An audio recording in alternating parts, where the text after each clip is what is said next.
Football without fans is nothing. It can be the greatest game in the world. If there are no people there to watch it, it becomes nothing. Johnston. And a goal by Johnston. That makes it 2 by him. We were magnificent. Magnificent. Larson. Oh, he's in. Henrik Larsson. That is sensational. Nakamura. The game is over. The Rebels have won. He's done it! Jarman's put it in, and without a doubt, the European Cup is on its way. We'll never stop. We'll stop at half-time, and we'll stop at the end of the game when we celebrate. Good evening and welcome to another episode of the Jungle Gym podcast. Today is Wednesday, the 9th of February, and we've actually got a bit of an exclusive for you. So today I'm joined by Paddy, of course, and we have a special guest. His name is Nicholas, and he is not only a Bodo Glimt fan, but he's actually an employee of the club as well. So Nicholas, a very warm welcome. How are you? And I believe you're actually in Spain. So can you tell us what you're doing in Spain? Thank you so much. Nice to be here. Yeah, we're in Spain right now, having a training camp, build up for an important season. You know, in Norway, the preseason is really long. We don't start the league until in April, so that's why we're here. But a really weird preseason for us this year because we're having an important game already in February. So that's why we're here now, building up for a really exciting game at Celtic Park in 1 week. So just to clarify, Nicholas, when was Bodo's last game? We played the 12th of December, I think it was, the last league game. So it's 2 months before the Celtic game. Yeah. So the players are having a nice sunny vacation ahead of Celtic. Yeah, they had a vacation during December and Christmas at all. I hope that the vacation is over now. Well, Nicholas, as I said, you're actually an employee of Bodo Glimt, so I just want to make sure that you're not like their chief scout and we're giving you valuable information about your opponents come the 17th of February. What is it you actually do for Bodo Glimt? Yeah, I'm just a content producer, content creator. I have no influence at all for the coaches and the team, and I don't think they will listen to me anyway. If you give me something today, I think they will just laugh at me if I try to go there and tell something, you know. Right, Paddy, well, me and you can speak freely anyway. So can you actually give us some background on your actual team, Bodo Glimt? So I believe that you've had quite an interesting domestic adventure. At one part, you were relegated in 2016. You came back and won promotion, and then in the past 2 seasons, you've been champions. So what's it been like? It sounds like a bit of a roller coaster ride for Bodo Glimt in general. Yeah, it's really been, as you said, in 2016, we were relegated after a terrible season. This was our, Bodø Glimt is founded in 1916, so 2016 was our big celebration year, you know, 100 years. Nicholas, absolutely fantastic year. Yeah, you think so? Yeah, you love it. You love it. 1916 has a special connotation for some Celtic fans. But yeah, okay. The adventure that you're talking about. So. So we had a terrible season, especially in the last half of the season, and went down. Were relegated. We were in the relegation zone. 20 minutes or something that season, and that was the last 20 minutes of the season. So it was just horrible, and of course it was a dark time. It was also in Bodø in December it's dark all around the day, in the middle of the day, and also so everything was just dark and not a great time for us at all. But then in the start of 2017, some new people came to the club. Our head coach, Kjetil Knutsen, came into the club and have done a insane good job with the team, with the club. The club has just evolved so much in these years. I've been in the club now for 2 years, but I also had the same job as I have now in 2016 and 2017. So I know how it was at that time, and that's a completely different club in every kind of way, actually. And also, I think one name that a lot of players and the supporters think of when they think of Glimt's success the last couple of years is Bjørn Mansverk, who is like kind of a mental coach. Is that the right word in English as well? So he's also he's a special person. He's an old pilot. He flew F-16. So that's like how he came into the club, and have done a good job with the players' head as well. And after the relegation, we were promoted, beat every single record in the first division in 2017. Went up, had one in 2018, 11th place or something like that. So it's just a lot of draw games. We didn't lose many games, but we didn't win many games either. And then from 2019, we went second, and then 2020 is. I think it's if you go see our season in 2020 and check the results and the league table, you'll see that we had a absolutely wonderful year. We won 26 out of 30 games, scored 103 goals in 30 games. We beat all the records, all the records that Rosenborg had during the 90s. So that's a big achievement for a small club in the north. Definitely, mate, definitely.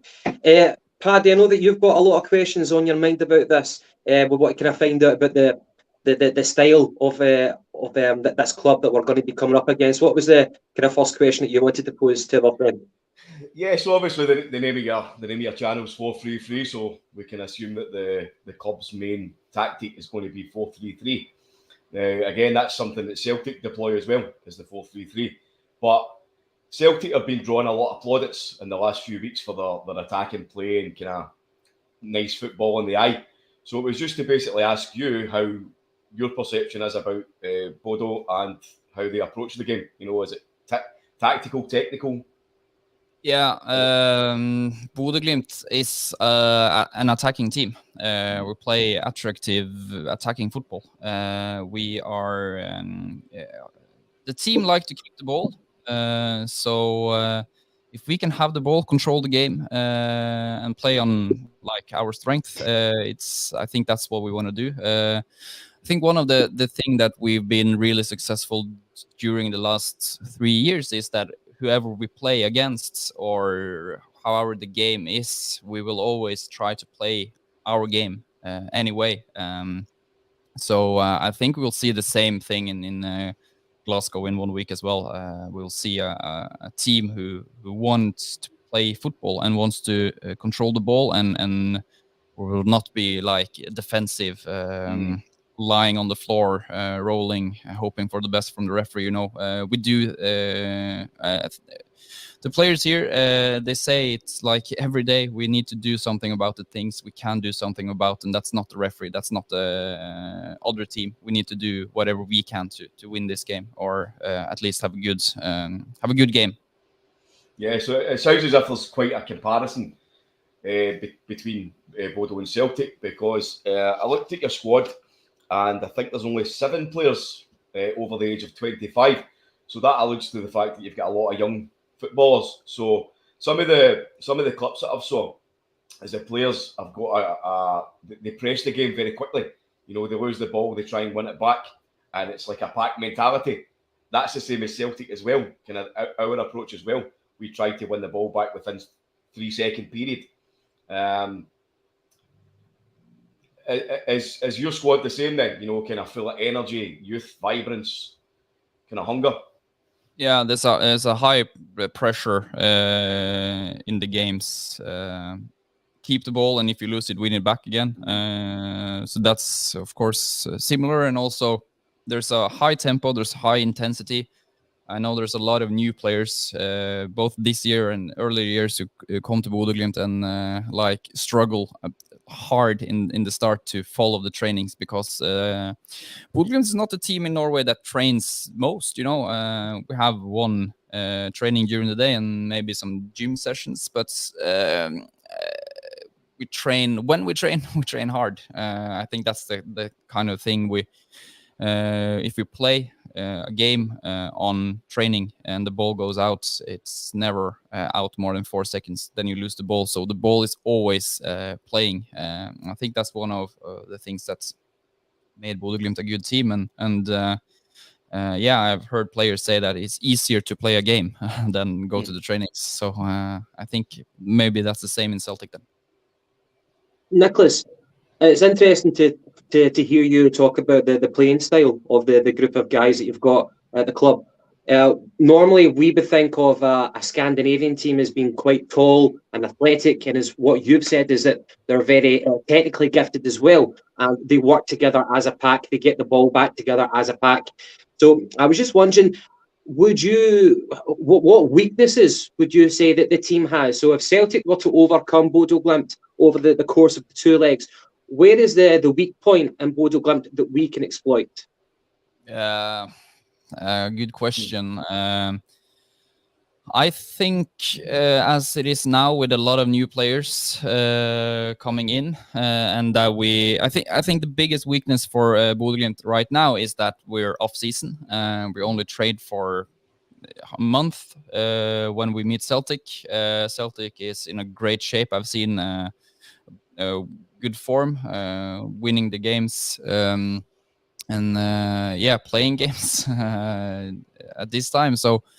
And I think maybe that the biggest weakness for Glimt will be that we're, of course, off season, and maybe this game, I don't know, could come a little bit too early for our new players. We have a lot of new players, as 4 or 5 new players, I think, who is coming into the squad or the team who is playing against Celtic, probably. So yeah, that's something. And I think also in the away game in Glasgow, I know you have a fantastic atmosphere. I don't know, how many people do you expect on the game? You generally 60,000. 60,000, yeah. So that's more than all the people who lives in our city. Yeah, I noticed that. Is it about 52,000 something? Yeah. So we have around, when we fill the stadium at our home games, there's 6,000. So I think that's also, of course, a big advantage for Celtic. But these are also the kind of things that Bodø Glimt players work with this mental coach with. So I hope we're able to play off that pressure anyway. But those kind of things probably. And we're playing against a great team. We need to score goals on our chances if we can have any chance at all, you know. Well, definitely one kind of positive aspect for yourself may be that historically in the past, Celtic have travelled to smaller clubs in Europe and they've been blown away when really possibly on paper they shouldn't have. You know, we've had some big upsets, but mostly those have came early in competitions. But it's interesting to see that you say that the club's kind of on the holiday hiatus, which is something that we had issues with at the start of the season, which we had games come in that we weren't prepared for and we weren't ready squad-wise. We were very bare bones, and then we had a lot of injuries as well. But like Celtic have brought in a lot of players, and the new guys that they brought in the winter period, they're really starting to settle in and look good.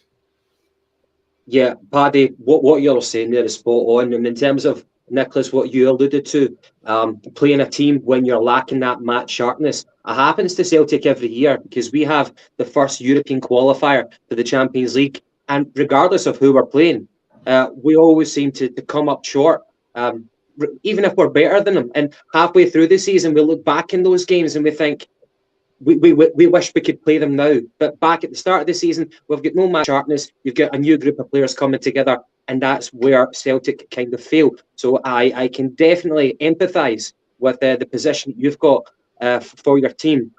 We had the same thing last year. We played Legia Warszawa in the Champions League qualification, the first round. They were off season, we were in the season, but we had a lot of injuries, and this was in periods where we struggled also in our league. And we lost, and I think if we met them 2 months later, we would have blown them off the pitch, you know. So it's I know what you mean. So see in that game, Nicholas, did Bodo come up against Josip Juranovic, who's our right back now? Come again. See in that game against Legia Warsaw. Yeah. We have actually we signed a player from Legia, Josip Juranovic, the Croatian right back. So was he playing in that game? I don't remember. No, I try to not focus on the other team. Let's talk about the Roma game now. I've got to be honest. Before you played Roma, and don't take offence, just speaking for myself, I hadn't heard of Bodo Glimt, but the victory over Jose Mourinho's Roma really put your club on the map. What's it like being as both an employee for your club and as a fan? What's it been like, the attention that your club have received after that historic, what was it, a 6-1 victory against Jose Mourinho's Roma, and then you drew with them in Italy 2 each? What's it been like? It's been crazy. As a content producer, and also during the European competition, I've been like a press officer. So the day after the Roma game at Aspmyra, our home game, it was insane. It was, I think, BBC and Sky Sports and everyone wanted to talk to us, you know. And that never happened before at all. As you said, I don't think a lot of people in Europe have heard about Bodo Glimt at all, actually, before that. But yeah, as a supporter, it's insane. I've never ever dared to dream about beating Roma 6-1. And you know, you could tell the day before I met Mourinho and some of the players from Roma. It was a really cold day. It was dark. It was blowing. The wind was blowing, and it was snowing, and it was just, I think, around 10 degrees. It was a terrible day, and you could tell on Mourinho's face that he's like already given up. He was complaining about artificial grass and everything that he could, you know. And when we scored the 2 first goal, I still felt that Roma, I don't think, I didn't felt like Roma was better than us, but I felt like they had some quality that could punish us quite hard if they just succeed doing what they tried to do. And so they did. They scored the 2-1 goal. And then I remember thinking, okay, that was fun. As long as it's last, you know. We've seen Norwegian team do the same. Odd, small club from Norway, were up 3-0 against Borussia Dortmund in the qualification some years ago, but they lost the game 4-3. And I remember like thinking, okay, this is our Dortmund game in some ways. But then in the second half, there was Mourinho did some changes, put his best 11 out there, and we blow them off the pitch. It was crazy. We scored 4 more goals and won the game 6-1, and I've never ever felt, you know, normally when your team lose or win a game the day after, it's kind of, you forgot it anyway, you know. But the day after, I couldn't stop smiling. It was a surreal thing. Yes, it's always very satisfying for a Celtic supporter to hear that asshole Jose Mourinho had such a bad time. So thank you very much for that. And one of the funniest thing about that, you know, after the game in Bodø, he was like, yeah, they have better players than we did. It was a better team, and it was quite like nice interviews. But then when we played them in Roma, he actually put his best team on the pitch, and we still played them off the field. you draw 2-2. But after that game, everything changed. There was the referee's fault, you know. So yeah, I think as you said, you never heard about Bodø Glimt before the Roma game. I think Jose Mourinho will never forget about Bodø Glimt after that Roma game. Lovely, fantastic. Very well put. So it looks like with the trajectory that your team have been on, being champions for the last 2 seasons now, and of course you've made your mark in Europe in terms of that resounding victory over Roma. Looking at it now, what was your reaction to the actual draw to get Celtic in the Europa Conference? So what's your thoughts on it, and how optimistic are you of progressing through to the next round? Myself, I hoped for Celtic. First of all, because I've always wanted to go to Celtic Park and see and feel the atmosphere at Celtic Park. So I'm really excited for next Thursday. But I think in general, the players and the staff also is quite happy with the draw. We know that Celtic is a big club, a big European club. It's a good team, but also I think we have a chance in some way. You know, I don't think no one in Bodø thinks that this game is already lost. We might lose, we don't know, but I think we have a decent chance, and that's what we want. We want to go through, of course, and I think there will be 2 really great games between these 2 sides. So I think most of them quite happy with the draw, and I don't remember now who the other teams were, but probably not that exciting anyway. So I think Celtic and Bodø Glimt will be a great game to follow. It definitely sounds as if it's got the potential to be an exciting game.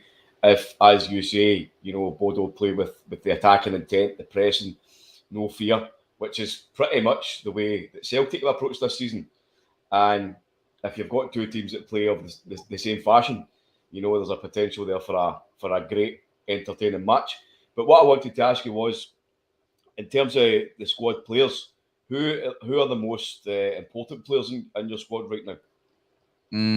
I think we have a lot of great players. As I said, we lost some of our players from last season. That was Patrick Berg to Lens, Eric Botheim to Krasnodar.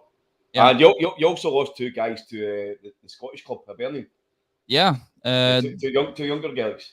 Yeah, none of them played for our team last year. They were out on loan. So I don't think that's the biggest deal for this game anyway. But Patrick Berg was a really important player. Eric Botheim, I think he was involved in all 5 out of 6 goals against Roma, scored 2 and had 3 assists, if I don't remember wrong. So he was an important player, of course, but also Fredrik Bjørkan, who went to Hertha Berlin, and Marius Lode, who went to Schalke 04.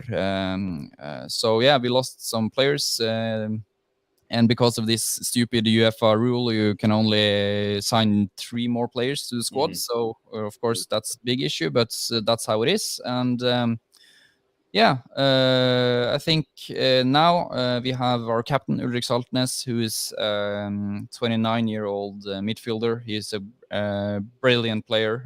If he is in top shape, we will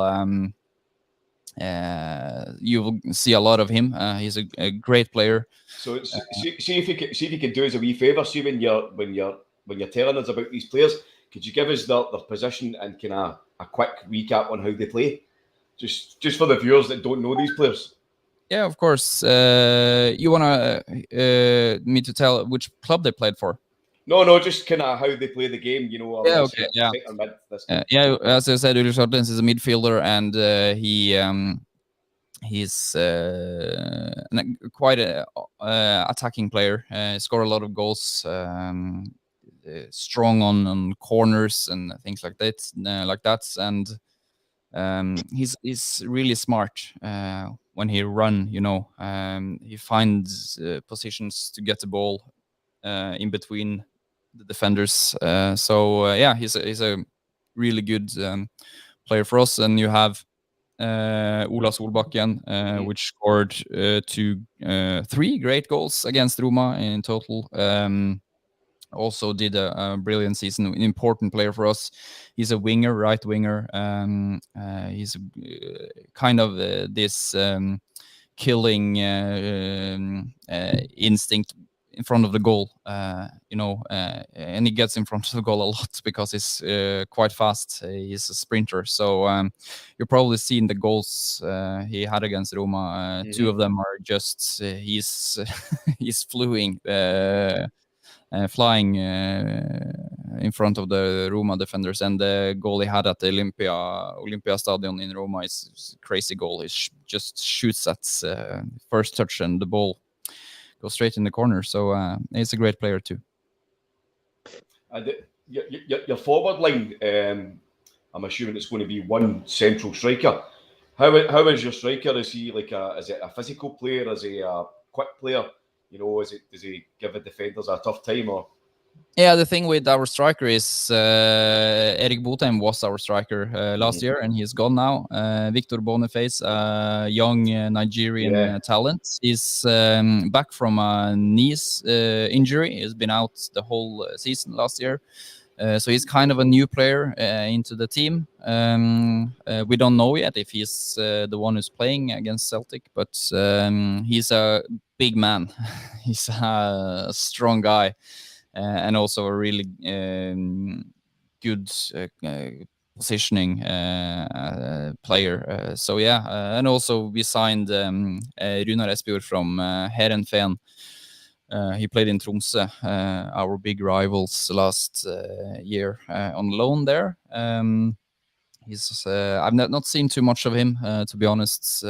He's struggled a little bit with some injuries, but I think he will be ready for the game against Celtic. So, but he's also a really interesting and exciting player to watch. Paddy, I think where Celtic are right now in this season, from our perspective, is probably the best moment of our season. So things couldn't get any better for us right now in terms of the way that we are playing. I think the injuries are minimal now. Obviously, Kyogo Furuhashi is out injured. I don't think he'll be fit for next Thursday, the 17th. But the way that Celtic are playing right now, with the players coming together, gelling under Postecoglou, probably the best time for us to go into this game. And from what Nicholas has said, with their lack of match sharpness, perhaps the worst time for Bodo Glimt to be coming up against us. So from what you know so far, what's your expectations, and are you gallus enough to make a prediction for the first leg? No, absolutely not. Clearly, as you say, Gav, we're brimming with confidence now. Our style of football is very pleasing on the eye. We're scoring a lot of goals in a lot of games recently. Hopefully the same again tonight, because we play Aberdeen tonight. And obviously Bodo, as Nicholas has said, they're still kind of on in a training camp just now, so there could be that potential as well, Gav. But I'm just thinking now of the style of Bodo.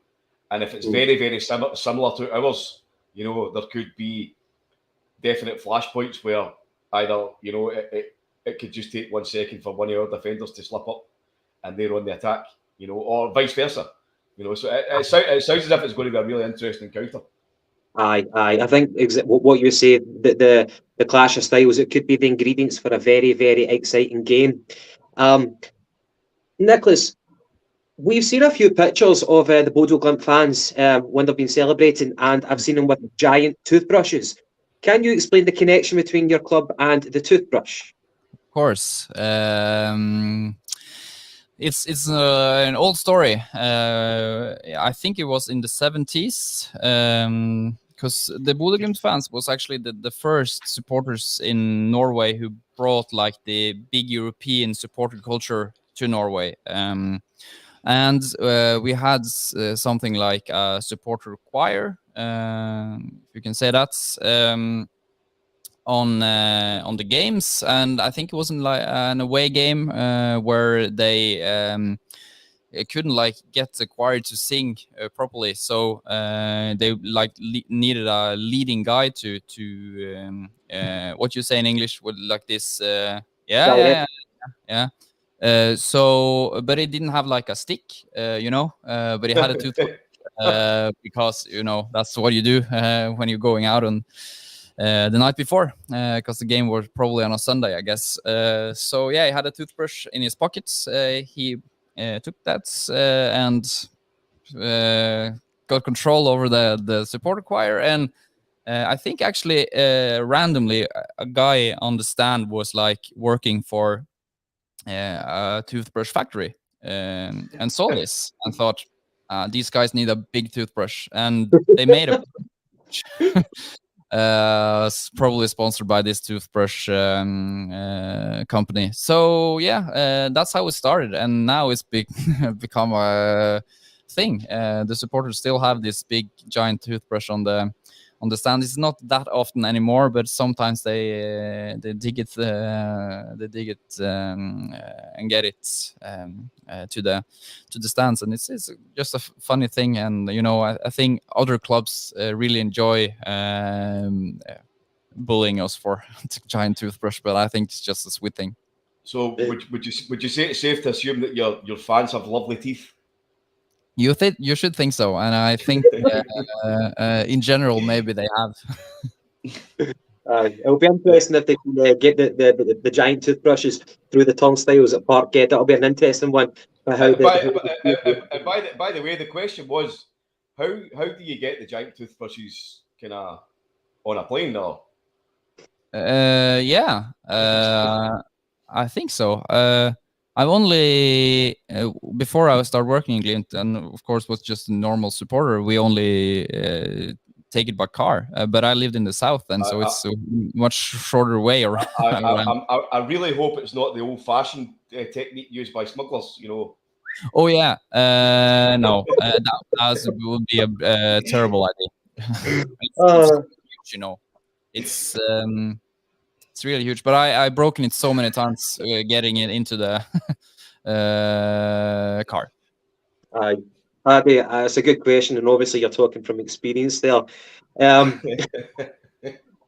One final question from myself, and I'll pass over to Paddy afterwards if you have anything else that you want to kind of clarify or find out.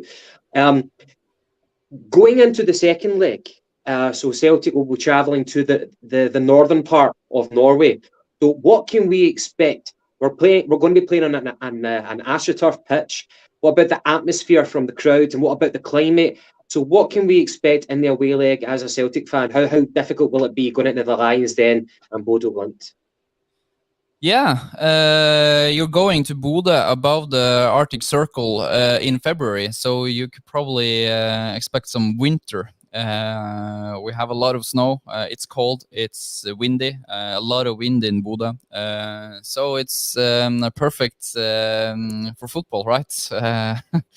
That's how it is. Yeah,